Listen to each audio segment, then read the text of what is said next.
नमस्ते सर।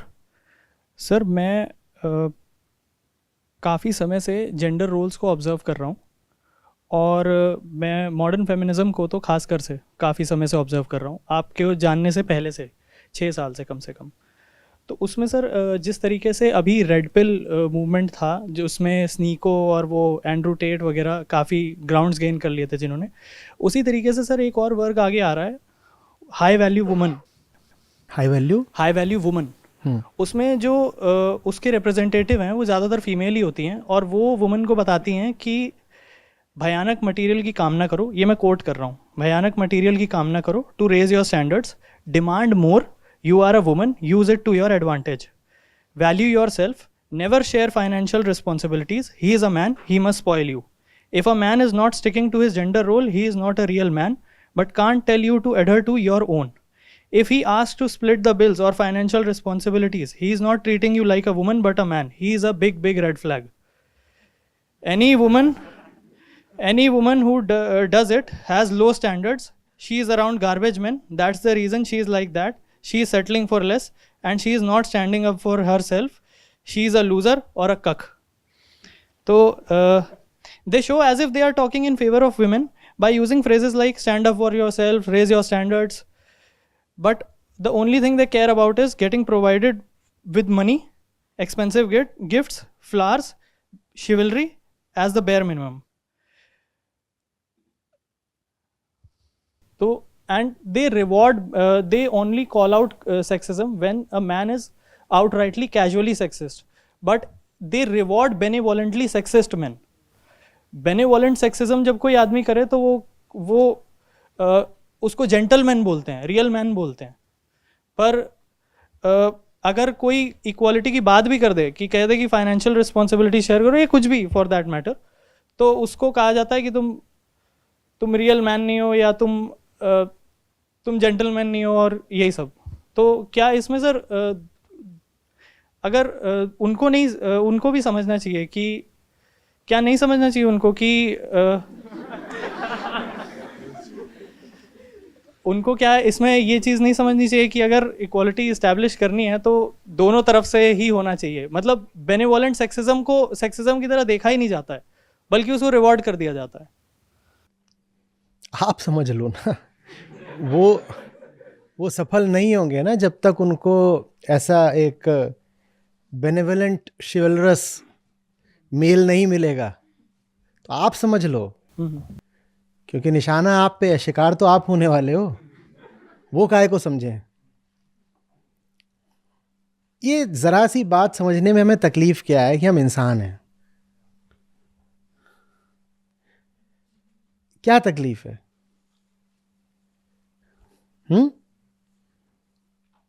देह तो बहुत बाद का एक छोटा सा विभाजन है। बड़ा विभाजन यह है कि इंसान हो, जानवर नहीं हो। विभाजन रेखा हमें स्त्री और पुरुष के बीच में नहीं खींचनी है, मनुष्य और पशु के बीच में खींचनी है। समस्या क्या है? आपकी आइडेंटिटी ये नहीं है कि आप नॉन मेल हो, आपकी आइडेंटिटी ये है कि आप नॉन एनिमल हो। आप इंसान हो भाई, चाहे स्त्री हो पुरुष हो, कुछ हो, इंसान हो ना। और जेंडर तो बहुत बहुत छोटी चीज होती है कि नहीं होती है? इतनी भारी चीज हो गई। अच्छा एक बात बताओ, जेंडर इतनी बड़ी अगर चीज है तो स्त्री को पुरुष से बहुत भिन्न होना चाहिए और स्त्री को किसी न किसी पशु से बहुत समान होना चाहिए। ऐसा है क्या? कोई कितनी भी जबरदस्त स्त्री हो, जबरदस्त मतलब आइडेंटिटी उसने अपनी बना रखी हो वुमन की, तो भी उसकी समानता तो मैन से ही है, या कौवे से है, या मछली से है, कछुए से है, शेर से है, हाथी से है, किससे है बताओ? एक मनुष्य है जिसका लिंग क्या है? स्त्री। ठीक है, एक मनुष्य है जो शरीर से स्त्री है। ये कोई बड़ी भारी बात नहीं हो गई, मनुष्य हो। उसकी समानता हर तरीके से एक पुरुष से है कि नहीं है? शरीर भी 80-90% एक महिला का एक पुरुष जैसा ही होता है। आप आंखों का दान करते हो कई बार मरते वक्त। कई लोगों ने प्लेज किया होगा कि मर जाएंगे तो आंखें दान करेंगे, नहीं करा तो कर दीजिए। तो ऐसा है कि स्त्री की आंख बस स्त्री की ही लगेगी, ऐसा होता है? किडनी, लिवर, हार्ट, इसमें क्या जेंडर देख के होता है ट्रांसप्लांट? बोलो। और खून, खून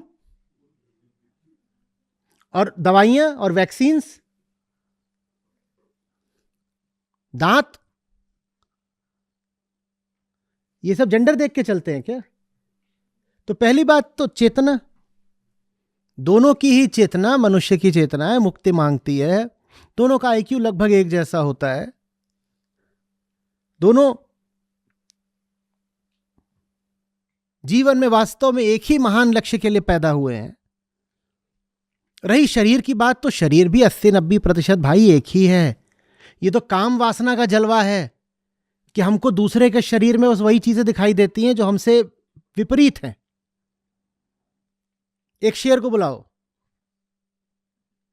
उसके सामने एक 80 किलो की महिला और 60 किलो का पुरुष हो, वो किसको चुनेगा? बोलो। वो 80 किलो की महिला को चुनेगा भाई। और 80 किलो का पुरुष और 60 किलो की महिला हो तो किसको चुनेगा? तो 80 किलो के पुरुष को चुन लेगा। उसकी नजर में दोनों बराबर हैं, और हैं ही। दोनों के मांस का स्वाद भी लगभग एक जैसा ही होगा। ये बाल वगैरह बढ़ाने का आयोजन ना हो तो सिर्फ मुंह देख करके कई बार बताना मुश्किल हो जाए कि स्त्री हो कि पुरुष हो। पुरुष दाढ़ी कटा दे, महिला बाल कटा दे, तो कम से कम आधे मामलों में आपको संशय हो जाएगा महिला है कि पुरुष है। कैसे बता पाओगे? ये तो हमने चेहरे को भी सेक्सुअलाइज कर दिया है ना। और बाल बढ़ाना ही काफी ना हो तो उसके होंठ पोत दो, और आंखें ऐसी बड़ी बड़ी लंबी लंबी यहां तक खींच दो, और उसकी भौं उखाड़ दो। ये है ना। और पुरुष की ऐसे यहां पे किसी तरह का धोखा ना रह जाए भाई, कंफ्यूजन नहीं होना चाहिए। समझ में आ रही बात की नहीं? और महिला के मूछ आ जाए तो तुरंत उसको बोलो भग, मूछ मुंडी जल्दी। वो मूछें आती है महिलाओं के भी, जानते नहीं क्या? भाई विवाहित लोग बैठे हैं या नहीं बैठे हैं? मस्त मूछें आती है महिलाओं के भी। तब तो उनको जल्दी से कहते साफ कर साफ कर, किसी को पता नहीं लगना चाहिए। जबरदस्ती जहां अंतर है भी नहीं वहां अंतर खड़े कर रहे हो। और समानता 80-90% की है। जहां अंतर होना चाहिए वहां अंतर कर नहीं पाते। अंतर होना चाहिए इंसान और जानवर के बीच में, इंसान जानवर बना हुआ है, वहां अंतर तुम कर नहीं पा रहे। जहां अंतर है नहीं वहां जबरदस्ती अंतर खड़ा करा है, सिर्फ इसलिए क्योंकि अंतर जितना ज्यादा होता है काम वासनों को उतना मजा आता है। महिला को हाइपर सेक्सुअलाइज कर दो, मेल को अल्फा मेल बना दो, अब बिल्कुल फायरवर्क्स होंगे, अब चिंगारियां फूटेंगी। जबरदस्ती की बात। देखो एक बात समझो, आप अपने आप को मैं बोलते हो ना, आपको भी अगर एक महिला का शरीर मिला होता तो आप लगभग वैसे ही व्यवहार कर रहे होते जैसे एक महिला करती है। और एक महिला को पुरुष का शरीर मिल जाए, वो भी वैसे ही व्यवहार करेगी जैसे एक आम पुरुष करता है। जो थोड़ा शरीर में अंतर है उसी के कारण आपको चाल चलन, बोल, व्यवहार में अंतर मिलता है, प्रायोरिटीज में अंतर मिलता है, उससे ज्यादा नहीं है। फिर बोल रहा हूं, अंतर तो हमें करना है। विवेक का अर्थ ही होता है ना भेद करना। तो भेद करो मनुष्य और पशु के बीच में। नर नारी में क्या भेद कर रहे हो? फिर तो नारियां भी कई तरीके की होती हैं, उनमें भी भेद करो।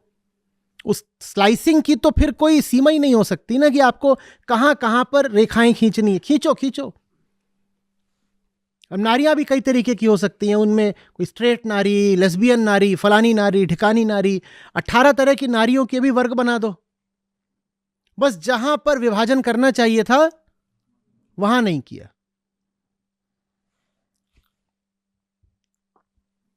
और ये जो पूरी बात बोली है, बहुत इसमें गहरी चर्चा की भी जरूरत नहीं है। ये आप जानते ही हो ये क्या बात है कि मैं अपना आदिम जंगली किरदार निभाती चलूंगी। वो क्या है? मैं घर पे रहूंगी, प्रोवाइड फॉर मी। और मैं घर में रह के क्या करूंगी? मैं तुम्हारा बिस्तर गर्म करूंगी और बच्चे जनूंगी। और तुम बाहर जाओ, खतरे उठाओ, मेरे लिए तमाम तरह की सहूलियतें लेकर के आओ। और बदले में मैं तुम्हें क्या दूंगी? अपना जिस्म दूंगी। जाके कहीं पढ़िएगा, कहने वाले कहते हैं दुनिया का सबसे पुराना व्यवसाय है वेश्यावृत्ति। क्योंकि जब किसी के पास कुछ नहीं था देने को, तो भी आधे मनुष्यों के पास शरीर था देने को। जब किसी भी तरह का, इंडस्ट्रियल छोड़ दो, किसी भी तरह का कोई प्रोडक्शन शुरू नहीं हुआ था, एग्रीकल्चरल भी, तो भी एक चीज तो थी ही जिसका बार्टर हो सकता था, लेन देन हो सकता था। क्या? शरीर। क्यों इसमें पढ़ना है? ये कोई गरिमा की बात है कि मैं घर पे रहूंगी और मेरे पास एक ऐसी चीज है जिसके लिए मैं तुमसे कई तरह के दाम उगा सकती हूं। कौन सी चीज है मेरे पास? शरीर। तो इसीलिए मैं घर पे और ज्यादा हाइपर सेक्सुअलाइज होकर रहूंगी। मैं दिन के 3-3 घंटे बस सजूंगी संवरूंगी, क्योंकि उसी से तो मुझे दाम मिलने हैं। ये सुनने में अच्छा लग रहा है ना? ऐसा होना है ना, अपनी बच्चियों को ऐसा होने देना है। हम मनुष्य हैं, मनुष्य की अपनी एक गरिमा है। स्त्री को भी वहीं पहुंचना है जहां पुरुष को, और उस जगह का क्या नाम है? मुक्ति। समझ में आ रही है बात? सस्ता सौदा मत कर लीजिएगा, और किसी को करते देखिए तो थोड़ा उसे ज्ञान दीजिएगा। ये जो भी लोग हैं, मैं इनको जानता नहीं हूं, पर ये जो बातें हैं ये नई नहीं हैं। ये बहुत पुरानी आदिम बातें हैं, जंगल से निकल के आ रही हैं ये बातें। और कई तरह की प्रजातियां होती हैं जिनमें ये सब होता भी है। क्वीन बी का नाम तो सुना होगा ना, ड्रोन्स भी जानते होंगे। ये सब वही चल रहा है। ये करना है क्या? क्यों करना है? फिर ज्ञान किस लिए है? फिर विश्वविद्यालय किस लिए है? फिर उन महिलाओं का क्या होगा जिन्होंने जीवन भर श्रम करके कोई मुकाम, कोई स्थान हासिल किया है अपने लिए? क्या कहना चाहते हैं हम? महिला का मुकाम यही है? बिस्तर, रसोई, प्रसूति गृह, वो इसी के लिए पैदा हुई है।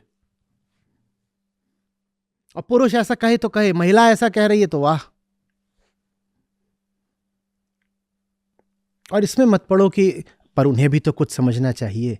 कोई नहीं समझे तो उसकी मर्जी है, नहीं समझना चाहता तो तुम समझो। हमारा बस सबसे पहले किसके ऊपर है? हमारे ऊपर है ना। कोई पुरुष, कोई महिला सच्चाई नहीं सुनना समझना चाहता तो हम क्या करें? हम भी अपनी कुर्बानी चढ़ा दें। और ये सब बातें हटा दीजिएगा बिल्कुल कि but naturally the woman is meant to stay indoors. ऐसा लगता है कितनी गहरी बात बोल दी सर। नेचुरली तो हमें कपड़े भी नहीं पहनने चाहिए। अगर प्रकृति की ही बात कर रहे हो तो चश्मा उतारो। प्रकृति में कौन से आपने जानवर को चश्मा पहने देखा है? और ये सुबह सुबह ब्रश क्या करते हो? प्रकृति में कौन ब्रश करता है? और ये फ्लश क्या करते हो? जानवरों को देखो, वो जहां मल त्याग करते हैं वहीं खा भी लेते हैं। घोड़ों के अस्तबल में चले जाओ, भैंसों के तबेले में चले जाओ, वहीं गोबर कर रही होते, वहीं खा भी रहे होते। तो तुम क्या अलग से एक शौचालय बनाते हो, फिर वहां जाके फ्लश करते हो और साफ वाफ करके आते हो कि गंदगी दिखनी नहीं चाहिए? ये सब क्या है? प्राकृतिक बात क्या कर रहे हो? प्रकृति से आगे निकल चलो, प्रकृति के बंधनों से मुक्त हो सको। इसीलिए तो जंगल से बाहर आए थे ना हम। नहीं तो हम जंगल में ही रह रहे होते, गुफा में, पेड़ के ऊपर। अब जंगल से बाहर आ गए, लेकिन अपनी बदनीयती को जायज ठहराने के लिए कुतर्क देते हैं। किसका? जंगल का, प्रकृति का। But naturally she is meant to stay indoors. भाई वो गुफा के दिनों की बात थी। आज भी गुफा में रहते हो क्या? वो तब की बात थी जब सारा काम शारीरिक श्रम से चलता था, जब ऊर्जा का सबसे बड़ा स्रोत बाहुबल था, मस्कुलर स्ट्रेंथ। आज ऊर्जा मस्कुलर स्ट्रेंथ से आती है, सोलर एनर्जी से आती है, टाइडल एनर्जी से आती है, फॉसिल फ्यूल से आती है। जब सारी ऊर्जा हमारे हाथों से और हमारी जांघों से आती थी, उस समय महिला के लिए शायद उचित रहा होगा कि वो कम मेहनत वाले काम करे, मेंटेनेंस वाले काम करे, प्रोडक्शन वाले काम ना करे, क्योंकि प्रोडक्शन के कामों में ये लग रही थी और वो यहीं से आ सकती थी। This was the only source of energy. आज एनर्जी कहां से आती है? रसोई में खाना कैसे बनता है? एनर्जी लगती है ना उसमें, वो कहां से? सिलेंडर से आती है भाई।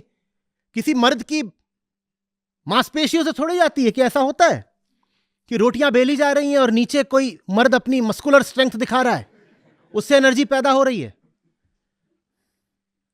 गाड़ी कैसे चलती है? इंजन में 2-4 मर्द बैठा रखे हैं और गाड़ी इनकार करती है कि औरत चलाएगी तो नहीं चलूंगी, और कंप्यूटर इनकार करता है कि औरत कोडिंग करेगी तो कोड एग्जीक्यूट नहीं होगा। But naturally she is meant to take care of the kids. She is the caregiver and he is the provider.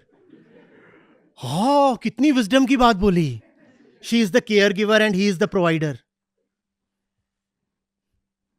आपने जिस समय की बात बोली, मैं चाहता हूं आप उसी समय में वापस चली जाएं। जल्दी से लाओ रे कोई टाइम मशीन और भेजो इनको आज से 2 लाख साल पहले किसी पेड़ के ऊपर सीधे टांगो, क्योंकि ये उसी समय की बात कर रहे हैं कि she is the caregiver and he is the provider.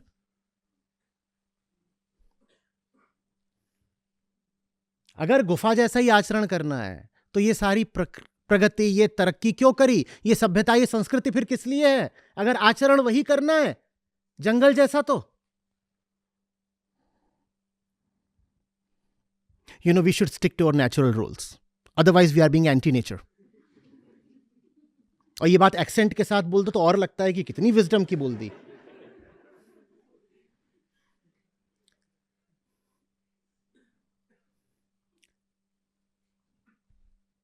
इनका टॉयलेट पेपर हटाओ सबसे पहले तो। हम देखें जंगल में कौन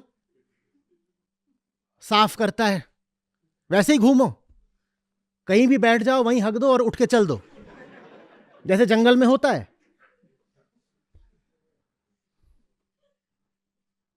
नेचुरल रोल तो यही है भाई।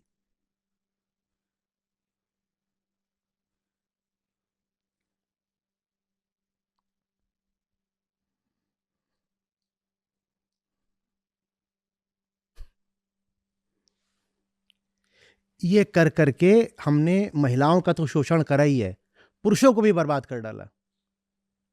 जबरदस्ती उसके कंधे पे दूनी तिगुनी जिम्मेदारी, वो खट रहा है दिन भर। क्यों? He is suppose to be the provider. क्या प्रोवाइडर? क्यों प्रोवाइड करे? वो तेरी ही उम्र की है, वो काम क्यों नहीं करती? नहीं, वो करती है काम। कहां करती? बिस्तर पे करती है। वो एक ही जगह काम करने के लिए उसको मैं लाया था ब्याह के, रसोई और बिस्तर, और कहीं नहीं काम करती वो। तो तुम ये कर लो, तुम उसको डाल लो बंधन में, तुम उसे कैद कर दो घर के अंदर, पर फिर तुम्हारी जिंदगी भी बर्बाद होगी।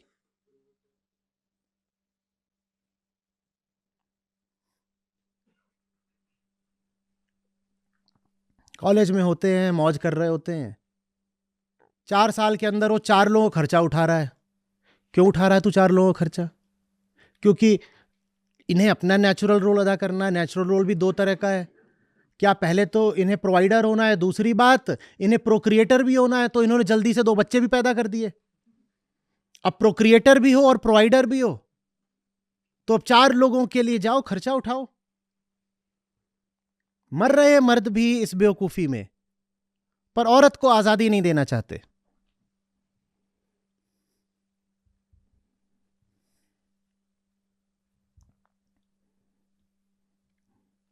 क्या रे? देखो, उसके जन्म की सार्थकता, वो स्त्री है, उसके जन्म की सार्थकता तो मां बनने में है। मैंने बोल दिया भाई, the function of reproduction, let it move outside the women's body. Reproduction में ऐसा कुछ नहीं है कि उसके लिए तुम एक औरत के कई साल खर्च कर दो उसमें। जब ये काम उसके शरीर से बाहर हो सकता है तो होने दो ना। तो क्या हल्ला मचा,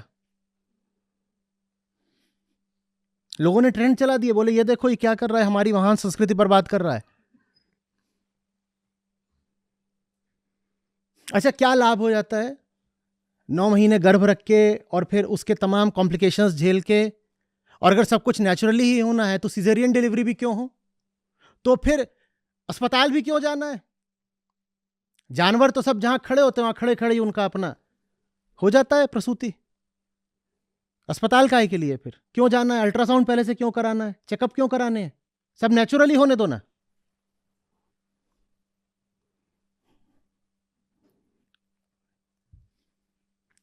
बच्चे प्यारे होते हैं, मुझे भी बच्चों से बड़ा लगाव है, लेकिन एक बच्चे के लिए एक मनुष्य के जीवन के स्वर्णिम वर्ष खराब हो, यह स्वीकार करने लायक बात नहीं है।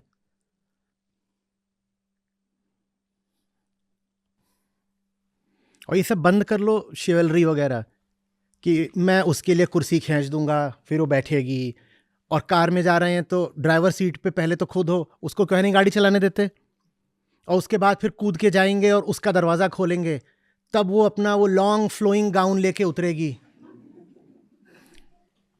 बंद करो बकवास बिल्कुल। ये शरीर थोड़ा अलग अलग है तो कपड़े थोड़े अलग अलग होंगे, पर थोड़े ही अलग अलग होने चाहिए। ये नहीं कि तुम तो आराम से कच्छे में और शॉर्ट्स में घूम रहे हो और उसको तुमने दे दिया है 10 मीटर का गाउन कि तू ये पहन ताकि तू अल्ट्रा फीमेल लगे। एक से कपड़े पहनो, उससे वासना भी थोड़ा कम जोर मारेगी।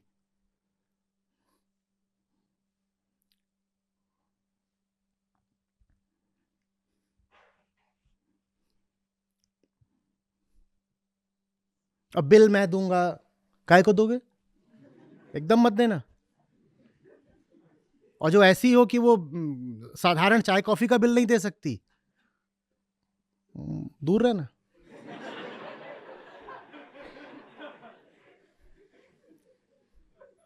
वो पहले ही दिन से जच जाता है मामला कि डेट का खर्चा किसने उठाया, सब वहीं दिख जाता है। कीप इट डच, तेरा तू मेरा मैं।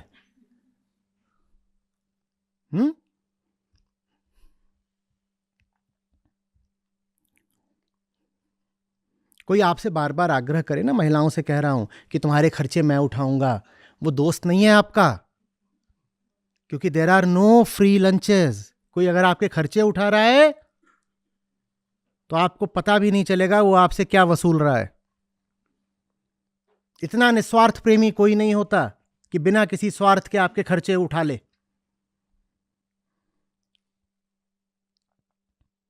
एक पागलपन है पेट्रियार्की, और जाने उसकी बराबरी का जाने उससे बड़ा पागलपन है ये आजकल का फेमिनिज्म। तय करना मुश्किल हो जाता है कि ज्यादा विक्षिप्त कौन है।